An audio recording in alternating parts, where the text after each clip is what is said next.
Pwrpas Crwydro'n Rhydd yw dreialu a phrofi technoleg digidol yn y sector gofal mwyn ceisio cynyddu annibyniaeth unigolion.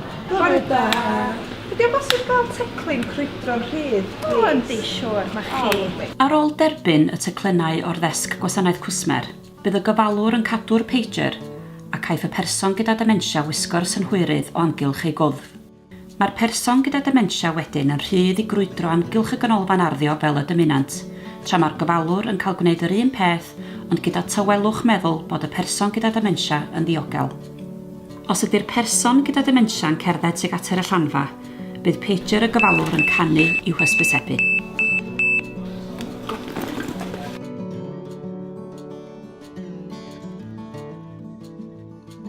Mae'r bydd i rywun gyda dementia i gyfalwr gyda dechnoleg Wandersafe yn golygu bod yna le o fewn yn ardal ni i defnyddwyr efo dementia ddod i bori'n rhydd.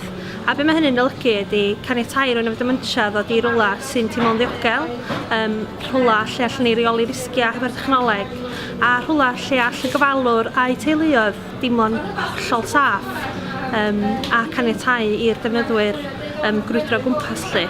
Yn sicr, dwi'n meddwl bod alw ar gyfer technoleg mewn busnesau eraill. Dwi'n meddwl bod hwn yn fodel i archfarchnadoedd yn y dre, yn y pentra i fod yn mabwysiadu.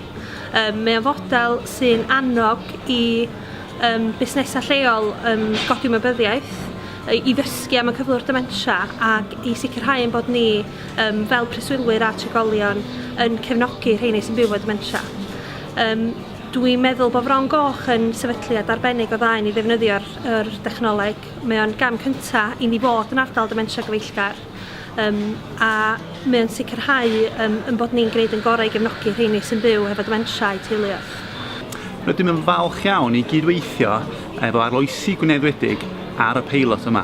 Roeddym eisiau ychwanegu gwerth ehangach sydd yn digwydd yn yr ardal Gwyrfai o greu cymuned dementia gyfeillgar.